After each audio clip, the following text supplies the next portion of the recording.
Welcome back, dear students, on my YouTube channel Biology with Dharamveer. This is Dharamveer Singh, and today we will going to discuss about our next topic of chapter: How do organisms reproduce? That is female reproductive system. Dear students, so far we are discussed about male reproductive system. बेटा अभी तक हमने male reproductive system complete कर लिया है and our today's topic is female reproductive system. Means in the case of the sexual reproduction, as we know, in the case of sexual reproduction, there are two type of different reproductive parts are participate, and on the basis of these two parts, male and female, in the case of humans, male and female individuals are distinct from each other. एक दूसरे से different होते हैं. Males have a reproductive system that is responsible for the formation of the male gamete, and females have a reproductive system that is responsible for the formation of the female gamete. So far we are discussed that the male reproductive system, the main or primary reproductive organs, that is testis, and this testis is responsible for the formation of the जो testis होता है responsible for the formation of the sperm as a male gamete. As a male gamete sperm बनाता है and some reproductive hormones that is called as testosterone. एस्टेरॉन. और बेटा जो testosterone होता है it is responsible for the development of secondary sexual characters in the case of males. जो mail के case में सेकेंडरी सेक्सुअल कैरेक्टर्स को डेवलप करता है वो हार्मोन्स होता है testosterone form by the testis. अगर बेटा हम टेस्टिस की बात करें तो टेस्टिस के अंदर भी बेटा डिस्टिंक्शन होता है.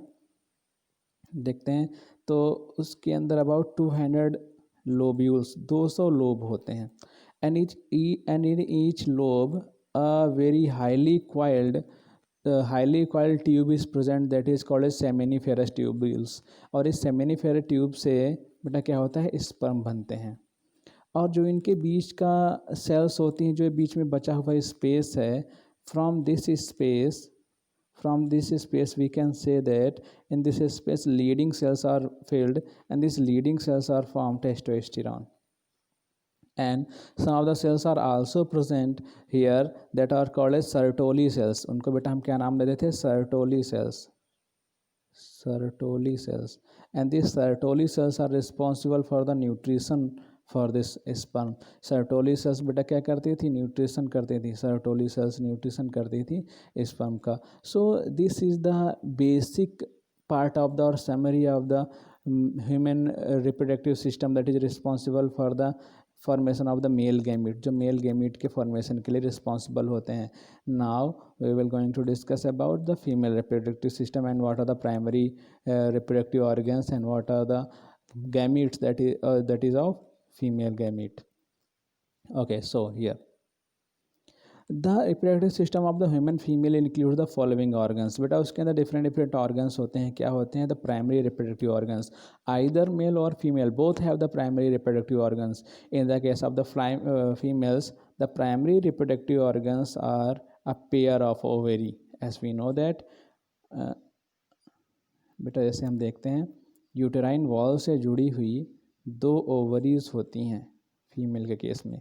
जैसे कि ह्यूमन मेल के अंदर 2 टेस्टिसेस होते हैं स्क्रोटम के अंदर, ऐसे ही फीमेल्स के अंदर 2 ओवरीज होती हैं. This ovaries are responsible for the formation of. जैसे टेस्टिस के अंदर बेटा क्या था sperm as a male gamete बन रहा था और testosterone as a male hormone बन रहा था. तो यहाँ पे भी बेटा ओवरीज के अंदर एग और ovum as a female gamete और estrogen and progesterone as a female hormone work करेंगे जो secondary estrogen secondary sexual character के प्रोडक्शन के लिए रिस्पॉन्सिबल होता है. Okay, so next thing ducts. कुछ डक्ट्स होंगी बेटा रिप्रोडक्टिव सिस्टम में. A pair of fallopian tubes. अभी एक बेसिक स्ट्रक्चर आपको बना के समझाएंगे कि वहाँ कहाँ पे फैलोपियन ट्यूब्स होती हैं. फर्स्ट प्राइमरी रिप्रोडक्टिव ऑर्गन बेटा कौन सा है ओवरीज का एक पेयर है. डक्ट कौन सी हैं फैलोपियन ट्यूब्स हैं. एक्सेसरी रिप्रोडक्टिव ऑर्गन्स बेटा जो रिप्रोडक्शन में वो हेल्प करेंगे that is uterus that is vagina and vulva. Okay, kindly remember it uterus vagina and vulva. Okay, next thing is first okay, this is a typical structure of female reproductive organ. बेटा एक female reproductive organ का structure है, बहुत important है, most important, जो बहुत बार examinations में बेटा पूछा जा चुका है। Structure of female reproductive system, अगर आप प्रीवियस ईयर्स के क्वेश्चन पेपर उठा के देखेंगे, number of time this question is asked, draw a well label diagram of the female reproductive system. Female reproductive system का एक वेल लेबल डायग्राम बनाइए। तो देखो बेटा सबसे अच्छा यहाँ से हम समझ पाएंगे। दीज आर टू ओवरीज, बेटा ये क्या है, ओवरीज हैं, जो किससे जुड़ी हुई हैं, attach with the uterine wall. बेटा ये क्या होती है, यूटेराइन वॉल, ये यूटेरस है, जो ये उसकी ये यूटेरस है अंदर की तरफ, जो ये वॉल है इसको यूटेराइन वॉल कहते हैं। यूटेराइन वॉल के बेटा 3 लेयर्स होती हैं। outer layer is called as exometrium, middle layer is called as mesometrium and inner layer is called as endometrium. Metrium means बेटा होता है metrium, metrium, metrium means होता है यूटेरस की wall. Okay, so endometrium and mesometrium and outer is peri or exometrium. Okay, from this uterine wall ovaries are attached and this ovaries produces ovum or egg, and this egg is captured by the finger like projections that are called as fambry. बेटा finger like projections होती हैं, इनको हम क्या बोलते हैं, फैम्ब्री बोलते हैं। और ये फैम्ब्री जैसे यहाँ से एग निकलता है उसको कैप्चर कर लेते हैं और उसको फैलोपियन ट्यूब्स के अंदर डाल देते हैं। किसके अंदर बेटा डाल देते हैं, फैलोपियन ट्यूब्स के अंदर डाल देते हैं। सो egg or ovum that is produced by the ovary is captured by the fambry and this fambry take it into the fallopian tubes. देखो बेटा ये फैलोपियन ट्यूब्स यार ओविडक्ट होते हैं, तो जैसे यहाँ से एग यार ओवम निकलेगा, इसको क्या करेंगे, फैम्ब्री पकड़ेंगे और फैलोपियन ट्यूब्स के अंदर डाल देंगे। यहीं कहीं पे अगर इसको स्पर्म मिलता है तो यहाँ फैलोपियन ट्यूब के अंदर ही एग फर्टिलाइज्ड हो जाता है और जाइगोट बन जाता है, और ये फर्टिलाइज एग यहाँ पे कहीं पे आ कर के एंडोमेट्रियम के अंदर कहीं भी यहाँ भी कहीं पे आ कर के वो एम्बेडेड हो जाएगा, जिसको हम इम्प्लांटेशन बोलते हैं। अपने ऊपर खूब सारा ब्लड वेसल इकट्ठा कर लेगा। ठीक है, अगर फर्टिलाइजेशन नहीं होता है तो क्या प्रोसेसेस होंगी, वो आगे अभी आपको हम जैसे जैसे हम चैप्टर में आगे बढ़ेंगे और आपको समझाते रहेंगे। So this is the basic structure, आपको समझना होगा। Fallopian tube, fimbriae, ovary, uterus, uterine wall, cervix, vagina. Okay, so these are the basic parts of the female reproductive system जो आने चाहिए, जिसका डायग्राम आपको बहुत अच्छा सा आना चाहिए। Ovaries, a pair of almond shaped ovaries are the primary sex organs of the female. 2 ovaries are located close to the lateral cavity, one on the either side of the uterus. Ovaries serve 2 important functions। बेटा 2 functions होते हैं, जैसे हमने आपको पहले ही बताया। They produce the female sex cells or female gamete that is called ova or ovum or egg, and secrete the sex hormone estrogen and progesterone. Estrogen, this hormone is produced by the granulosa cells of the ovarian follicle। बेटा ovary के अंदर देखो जो point दिख रहा है, number of the follicles, ये बहुत सारी फॉलिकल्स होती हैं, और इसी में से कोई एक फॉलिक्यूल पर 28 डेज, जो ये लाखों फॉलिकल होती हैं, पर 28 डेज कोई एक फॉलिक्यूल मैच्योर होगी और वही एग में कन्वर्ट हो जाएगी पर 28 डेज, 28 दिन में। ओवेरियन फॉलिकल बेटा कहाँ से निकलता है, ग्रेन्युलोसा सेल से। ओवेरियन फॉलिकल की ग्रेन्युलोसा सेल से निकलता है, most important. It control the change in the follicular phase which include the growth of new ovarian follicle and uterine wall. जो बेटा चेंज ओवेरियन फॉलिकल के अंदर जो चेंज होता है, मीन्स जो ओवम का बनना होता है उसको कंट्रोल करता है। अगर कभी क्वेश्चन आ जाता है which hormone control the formation of ovum, ovum का फॉर्मेशन कौन कंट्रोल करेगा, तो वो एस्ट्रोजन कंट्रोल करेगा। Next thing is progesterone. बेटा प्रोजेस्टेरॉन का क्या काम है, this hormone is secreted by the corpus luteum. अब बेटा कार्पस ल्यूटियम क्या होता है, आपको समझाएंगे तो समझ नहीं पाओगे। क्या होगा, जो इसमें से लाखों ओवेरियन फॉलिकल थी, उसके अंदर कोई एक फॉलिकल डेवलप होगी और वो एग बनाएगी। Out of number of follicles only one develop into the egg and rest form a layer और बेटा जो बची हुई हैं लेयर बना लेंगी इसके चारों तरफ, क्या बना लेंगी, लेयर बना लेंगी और इसको न्यूट्रिशन प्रोवाइड करेंगी। आफ्टर द 8 डेज, जब एक मेंस्ट्रुअल साइकिल हुआ उसके 10 या 11 या 12 दिन के बाद ये कंप्लीट हो चुका होता है formation, and after that time the egg, जो इसके अंदर बेटा डेवलप्ड एग है, ये एग बाहर निकल के आ जाता है। ठीक है, ये एग बाहर निकल के आ जाएगा और इसके अंदर चला जाएगा, फैलोपियन ट्यूब के अंदर चला जाएगा। अब जो बचा हुआ बेटा बॉडी होगा, जो बची हुई ये सेल्स हैं, जो ये सर्किल करी हुई सेल्स हैं, this time they convert in the yellow body and called as corpus luteum, और इसको हम क्या नाम देते हैं, कार्पस ल्यूटियम। जो बची हुई बॉडी होती है इसको हम नाम देते हैं कार्पस ल्यूटियम। तो I think everyone understand what is the corpus luteum. Ovaries के अंदर लाखों फॉलिकल्स होती हैं, छोटी छोटी सेल्स होती हैं, इसमें से कोई एक फॉलिकल डेवलप होती है एग में, रेस्ट जो फॉलिकल होती हैं वो अपने चारों तरफ बेटा क्या बना लेती हैं, उस एग के चारों तरफ एक लेयर बना लेती हैं जो उनको न्यूट्रिशन प्रोवाइड करती हैं एग को। एक मेंस्ट्रुअल साइकिल के 10 या 12 दिन के बाद एग निकल जाता है और एग निकल के फैलोपियन ट्यूब में आ जाता है। जो ये बची हुई फॉलिकल्स का स्ट्रक्चर था, जो सेल्स थी, ये ओवरीज के अंदर ही रह जाती हैं और एक येलो बॉडी में कन्वर्ट हो जाती हैं जिसको हम कार्पस ल्यूटियम बोलते हैं। And this corpus luteum responsible for the formation of the progesterone hormone, और ये प्रोजेस्टेरॉन हार्मोन के फॉर्मेशन के लिए रिस्पॉन्सिबल होती हैं। क्या फंक्शन होता है इस हार्मोन का? A mature ovary contains a large number of ova। अच्छा बेटा यहाँ पे इन्होंने नहीं लिखा है फॉर्मेशन क्या फंक्शन है। This hormones is responsible for the maintaining pregnancy. बेटा अगर एक बार प्रेगनेंसी हो गया तो फिर प्रोजेस्टेरॉन का फंक्शन स्टार्ट होता है, वो अभी फर्दर जो हम लोग मेंस्ट्रुअल साइकिल पढ़ेंगे उस टाइम समझाएंगे। Next, a mature ovary contains a large number of ova in different stages of development। ova, singular ovum, are produced by the cells of germinal epithelium। बेटा जर्मिनल एपिथेलियम और germ cells, जो germ cells की epithelium होती हैं ovaries के अंदर, जिनको हम फॉलिकल्स बोलते हैं, वहाँ से ओवा प्रोड्यूस होता है। द फॉर्मेशन ऑफ ओवा begins in female child even before attaining the sexual maturity. बेटा ये तो इन्होंने लिख दिया puberty, before the birth, sorry. क्या होता है बेटा, जब कोई भी बच्चा या मीन्स कोई भी फीमेल बेबी अपनी माँ के यूटेरस के अंदर होती है, मीन्स वो बिफोर द बर्थ, बर्थ से पहले ही उसके अंदर 2 phases for the formation of eggs, there are 2 phases are responsible. Egg या ओवम के फॉर्मेशन के लिए 2 फेज रिस्पॉन्सिबल होती हैं। First mitotic division and second meiosis division, जो दोनों बेटा किसके अंदर होते हैं, oocyte mother cell, oocyte mother cell के अंदर होती हैं। जो ओवरीज के अंदर जो सेल्स होती हैं they are called as oocyte mother cell, जिनसे बेटा क्या बनता है, ओवम बनता है। तो जो फर्स्ट डिवीजन होता है माइटोटिक टाइप का होता है, और फर्स्ट डिवीजन होने के बाद में ये वहाँ पे एक पॉज आ जाता है। पॉज मीन्स क्या होता है, रुकना, वहाँ पे रुक जाती है सारी की सारी साइकिल। और अब साइकिल बिगिंस, अब आगे साइकिल कब चलेगी, जब प्यूबर्टी अटेन हो जाएगी उस बच्चे के अंदर। जब बच्चा प्यूबर्टी अटेन हो जाएगी, मैच्योर हो जाएगा, उसके बाद ही आगे की साइकिल चलेगी।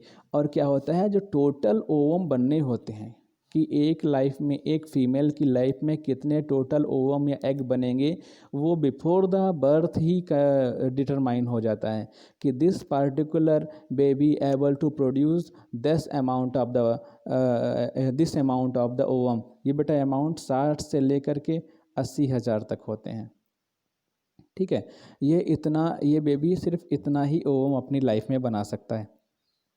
ठीक है, आगे देखते हैं। At the birth, each ovary contains 2 to 3 lakhs of immature eggs at the primary follicles। जब बेटा उसका बर्थ होती है 2 से 3 लाख तक उसमें इमेच्योर प्राइमरी फॉलिकल्स होती हैं। After of follicle stimulation hormone FSH, बेटा जो FSH फॉलिकल स्टिमुलेटिंग हार्मोन निकलेगा, जो हमारे लास्ट चैप्टर में था, इस बार सिलेबस से हटा दिया गया है, वहाँ पे हमको पढ़ना था अपना pituitary gland. And from pituitary gland, बेटा ये सबको यहाँ पे याद रखना है, from pituitary gland gonadotropic hormones is release. जो गोनेडोट्रोपिक हार्मोन्स होते हैं, गोनेडोट्रोपिक हार्मोन से 2 होते हैं, FSH and LH, follicle stimulating hormone and luteinizing hormone. Follicle stimulating hormone का मतलब ही है कि जो प्राइमरी फॉलिकल जो फीमेल की ओवरीज के अंदर हैं, जो बर्थ से आई हैं, उनको स्टिमुलेट करना। That's why this is called as follicle stimulating hormone, इसलिए इसको क्या बोलते हैं, फॉलिकल स्टिमुलेटिंग हार्मोन। अब the follicle stimulating hormone from the pituitary gland in women, one ovum mature during the each menstrual cycle inside the graafian follicle. बेटा graafian follicle क्या हुआ, जो अभी आपको बता रहे थे हम बार बार, जो ये बहुत सारी फॉलिकल की ये जो सेल्स होती हैं, जो एक मेच्योर, जो एक डेवलपिंग एग को सराउंडेड कर लेती हैं, इनको हम ग्रेफियन फॉलिकल नाम देते हैं, जो बाद में कार्पस ल्यूटियम में कन्वर्ट हो जाती है। Graafian follicle, only one mature ovum is release from either of the ovary. बेटा किसी भी एक ओवरी से सिर्फ एक मेच्योर एग रिलीज होता है of the two ovaries at an interval of 28 days. तो वही हम बार बार बोल रहे थे, पर 28 days only one egg is form in the case of the female by the rapture of the Graafian follicle. और एक ग्रेफियन फॉलिकल रैप्चर हो जाएंगी और यहाँ से एग बाहर आ जाएगा, या एग या ओवम बाहर आ जाएगा। उसके बाद में बेटा क्या होगा, ग्रेफियन फॉलिकल ऐसे एक येलो मास के फॉर्म में बचेंगी, और इसको हम कार्पस ल्यूटियम बोल देंगे, जहाँ से प्रोजेस्टेरोन हार्मोन निकलेगा। This is the complete scenario. A mature ovum is surrounded by the nutritive and protective cells. The process of release of ovum from ovary is called as ovulation. Most important question, number of time asked in the board examination. What is ovulation? Ovulation is the process by which an ovum is released from the ovary. ठीक है बेटा, जब ovary से ovum निकलता है तो उस process को हम बोलते हैं ovulation. What is called as ovulation. Number of students are confuse with evolution. Evolution और ओव्यूलेशन में कंफ्यूज हो जाते हैं। ओव्यूलेशन मीन्स ओवम, और ओव्यूल, ओवम का ओवरी से बाहर निकलना ही ओव्यूलेशन होता है। और इवोल्यूशन मीन्स होता है कि इवॉल्व करना, कि पहले बैक्टीरिया था और अब आगे अपने अंदर वो चेंज कर करके वो नया ऑर्गेनिज्म बन गया। पहले ह्यूमन चिंपैंजी थे, फिर कोई चिंपैंजी ने अपने अंदर डेवलपमेंट किया और वो ह्यूमन बन गया। This is evolution. But ovulation means release of ovum from the ovaries. Okay, so next part is fallopian tubes और ओविडक्ट, जो बेटा ओवरी से जुड़ी होती हैं। ओवरी से जुड़ी हुई एंडोमेट्रियम है, और यहाँ से जुड़ी हुई जो डक्ट्स होती हैं, ठीक है, जिनमें फैमिली निकला होता है यहाँ पे ओवरीज के ऊपर। These are called as fallopian tubes. बेटा आप इनके बारे में पढ़ेंगे, fallopian tubes. Fallopian tubes are pair tube, means दोनों तरफ, एंडोमेट्रियम या ऐसे हम बोल सकते हैं कि यूटेरस के दोनों तरफ निकलती हैं। Paired tubes originating from the uterus, one of either side of it. Fallopian tubes extended up to the ovary of their respective side. ठीक है बेटा, ओवरीज तक जाती हैं। The terminal part of the fallopian tube is funnel shaped with finger like projections। जैसे हम बार बार बोल रहे थे, finger like projections होते हैं उसके अंदर। It is called fambry, laying near the ovary। Fambry pick up the ovum released from the ovary and push it into the fallopian tube. इनका बेटा फैम्ब्री का मेन वर्क क्या होता है, ये ओवरी से निकलने वाले ओवम को कैप्चर कर लेते हैं। ठीक है, क्या करेंगे, जैसे ही ओवरी से ओवम निकलेगा कैप्चर कर लेंगे और उसको कहाँ पे डाल देंगे, उसको फैलोपियन ट्यूब के अंदर डाल देंगे। बाद में कहाँ जाएगा, यूटेरस में, और यहाँ ही कहीं फर्टिलाइजेशन भी हो जाएगा फैलोपियन ट्यूब के अंदर। Next, uterus. It is single pear-shaped, highly muscular, hollow structure present in the pelvic cavity between the urinary bladder and the rectum. Development of the fetus. Next typical term, fetus. बेटा ये fetus क्या होता है? अगर if anyone ask you what is a fetus, तो बेटा आप कैसे बताएंगे fetus? जब बेटा मेल और फीमेल रिप्रोडक्टिव सेल्स में से स्पर्म और ओवम फ्यूज़ होंगे तो फ्यूजन के बाद वो जाइगोट बनाएंगे। फर्स्टली जाइगोट, फिर बेटा जाइगोट में क्लीवेज स्टार्ट होता है। मीन्स क्या होता है, अभी ऑर्गन नहीं बनते हैं लेकिन क्लीवेज स्टार्ट होगा और बहुत नंबर ऑफ सेल्स बन जाएंगी। That time it is called embryo. और फिर यही एम्ब्रियो, मीन्स समझ में आया, जब फ्यूज़न हुआ था और सिंगल सेल था डिप्लॉयड 46 क्रोमोसोम हो गया, जब 23 आए थे। That time it is called zygote. और जब इस जाइगोट के अंदर बेटा क्या हुआ, क्लीवेज स्टार्ट हुआ, मीन्स नंबर ऑफ सेल्स इसके अंदर बन गए, हजारों सेल बन गए। That time it is called embryo. अब इसको बेटा क्या बोलने लगे, एम्ब्रियो। लेकिन जब इस एम्ब्रियो के अंदर ऑर्गेनोजेनेसिस स्टार्ट हो जाती है, क्या हो जाता है, ऑर्गन बनने लगते हैं। ठीक है, ऑर्गन बनने लगते हैं और ये प्लेसेंटा के थ्रू अपने मदर के यूटेरस से जुड़ा होता है, that time it is called as fetus. इस टाइम इसको बेटा क्या बोलते हैं, fetus. Okay,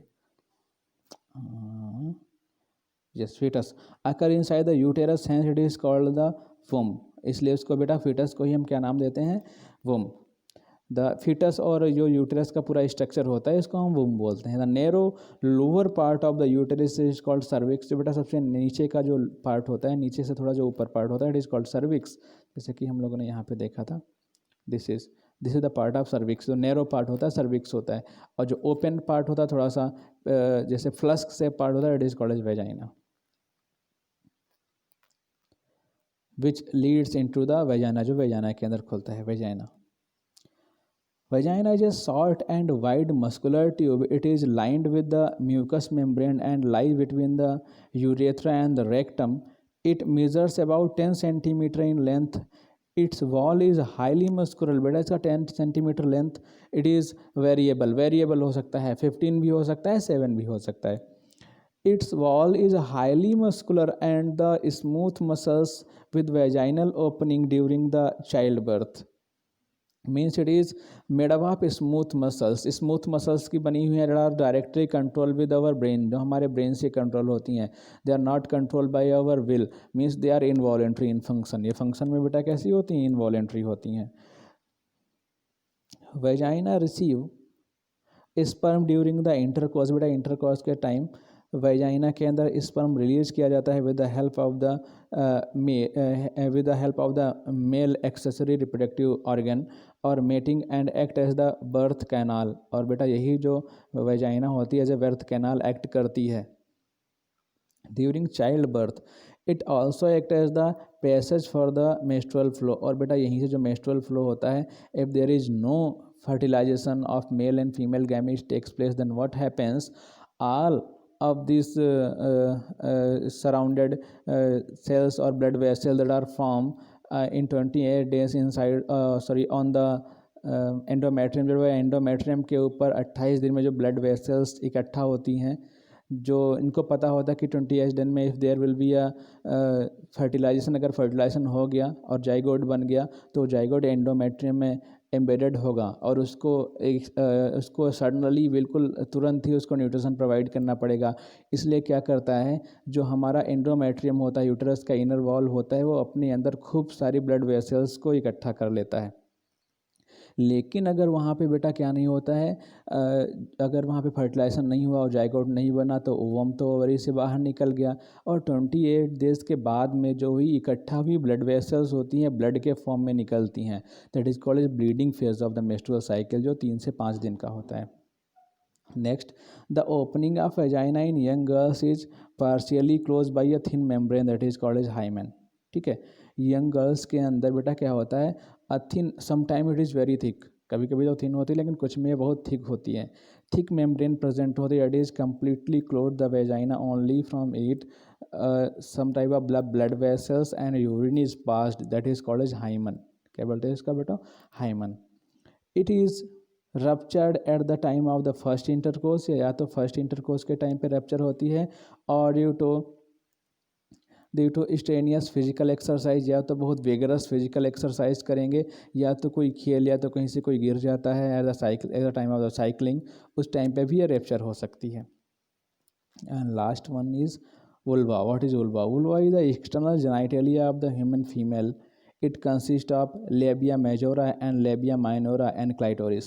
The very outer structures in the case of the female reproductive system, the two leaf-like structures that are called as labia majora, inner structures are called as labia minora, and the upper portion is called as clitoris. Okay, so I think students this video is helpful for you. If this video is helpful, then please like this video, subscribe my channel, and also share this video with your friends. Thank you, dear students.